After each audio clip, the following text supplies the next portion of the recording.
Chcela poprosiť, aby ste nám predstavili vašu školu. Existujeme na Slovensku takmer 80 rokov a chceme, aby sme mali taký individuálny prístup ku každému. Чи ваша школа приймає дітей з дочасним уточиськом? Potrebujeme žiadosť do našej školy. Žiadne problémy s tým nemáme.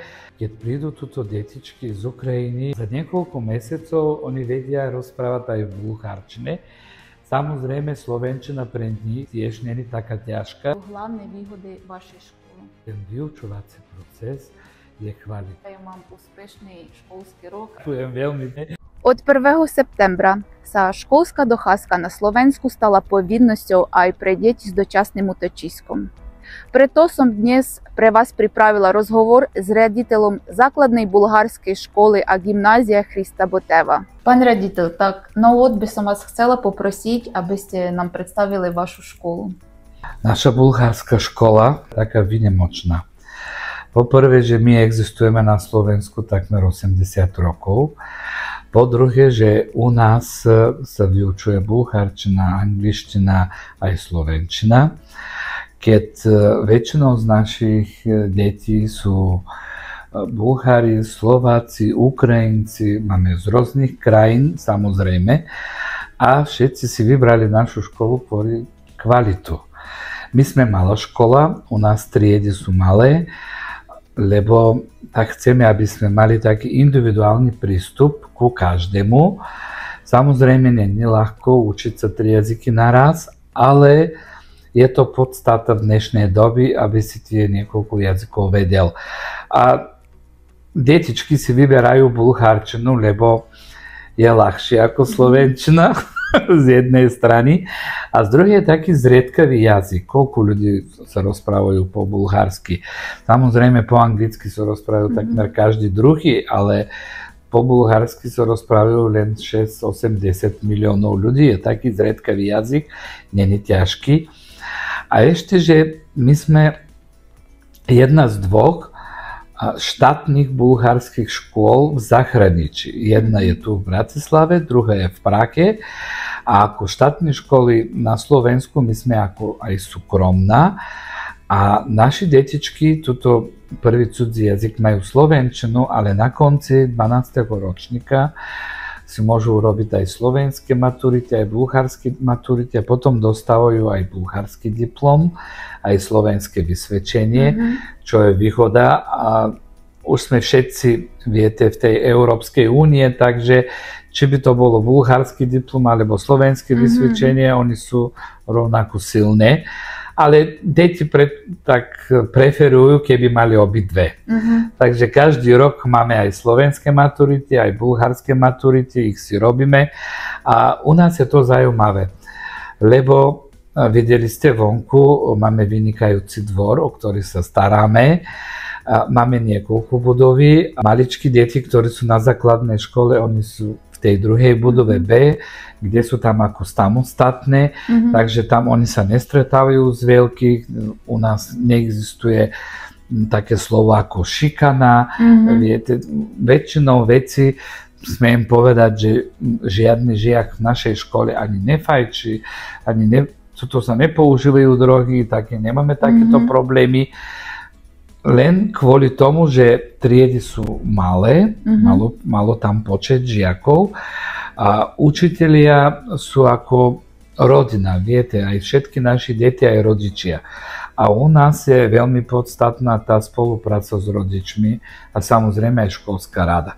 A sú aj také veci, ktoré deťom sa nepáčia, ako že zákaz mobilných telefónov, viete, všade na Slovensku to sa im nepáči.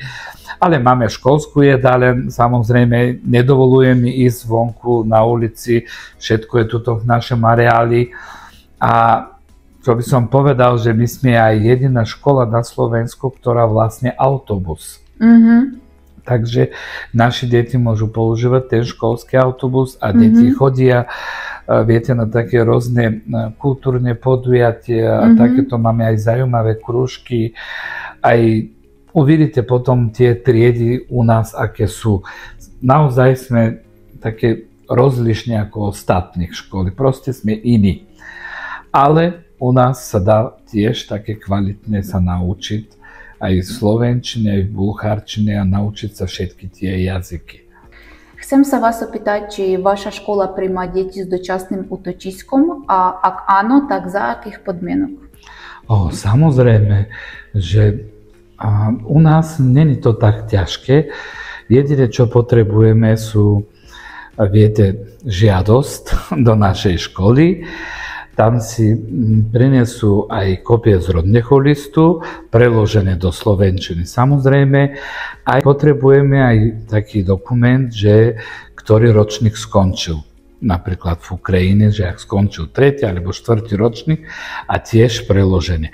Od 1. do 6. ročníka naši žiaci môžeme ich prijať bez žiadnej skúšky. Potom už 7., 8. a tak tie pokračujúce ročníky, vtedy majú také skúšky prirovnovacie rôzne, ale je to ľahké, lebo toto u nás majú celý rok na tom sa pripravovať a nie je to ťažké. My samozrejme máme také príklady, že u nás prišli žiaci v 9.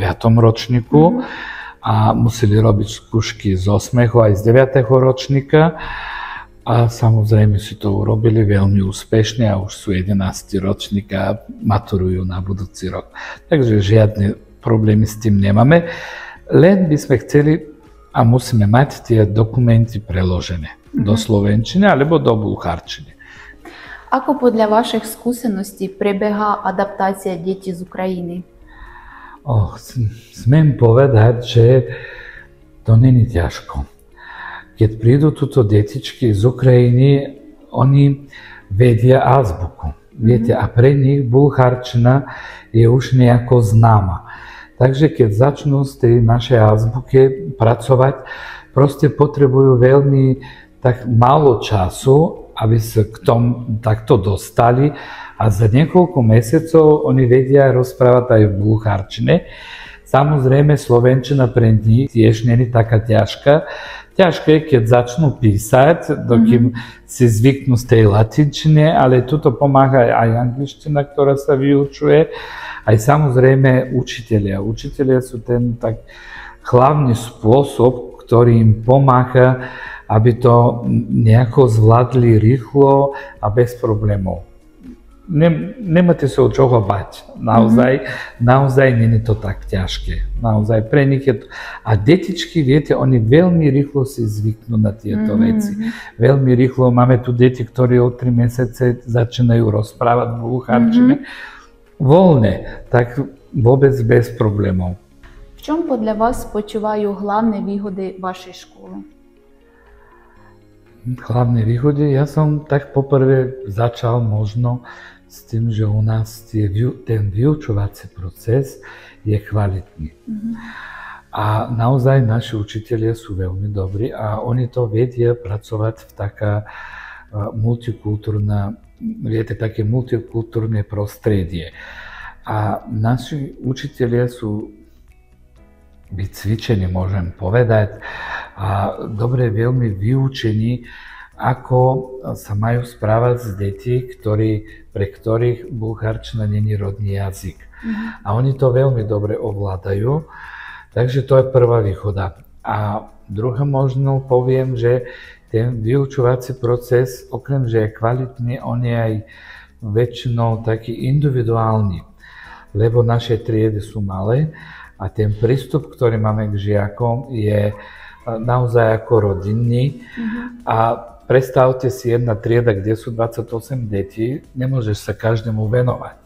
Ale tuto u nás máme triedy, kde sú 8 alebo 9, tak si každý deň všetci sú na rade s domácou úlohou, takže nikto nemôže prísť bez napísanú domácu úlohu, alebo ak niečo nerozumel, takže nepokračujeme na sledujúcu lekciu. Samozrejme, my vieme, že veľa vecí sú pre nich ťažké. Po tretie môžem povedať, že aj ako prostredie naša škola, samozrejme veľa vecí, ktoré ponúka v ostatných školách, to nenájdete. Poprvé, že my, keď sme súkromná škola, u nás sa nič neplatí. Deti u nás dostávajú učebnice zadarmo. Potom po obede, keď sú v družine, na základnej škole tiež sa nič neplatí. Rodičia, ak zaplatia niečo, to sú také zošity, ktoré kúpili pre detičky, alebo tak nejaké pera, ceruzky a takéto veci. A možno sme súkromná, ale nemáme žiadne taxy. A tak tretie už môžem povedať aj ten dvor. Znova tam sa opakujem, že to je naozaj pekne, keď viete, cez prestávku môžeš ísť niekam vonku na dvore a ten náš dvor je ako park. A predstavte si, pre ten počet detí my máme aj ihrisko, máme telocvične, máme jedálen, všetko, aby jedna škola fungovala. A ako posledná výhoda dám aj ten náš autobus znova, lebo mať autobus není taká malá vec. Lebo ten autobus, my sme mobilní ísť všade a samozrejme, že to všetko platí škola, deti idú zadarmo, platia si len vstupné. Či bolo to muzeum, alebo plavaním, alebo nejaké iné kružky, alebo do divadla, je to pre nich zadarmo ten transport. A viete, že v dnešnej dobe doprava je veľmi drahá. Ďakujem vám veľmi pekne za dnešný rozhovor a prajem vám úspešný školský rok. Ďakujem veľmi pekne.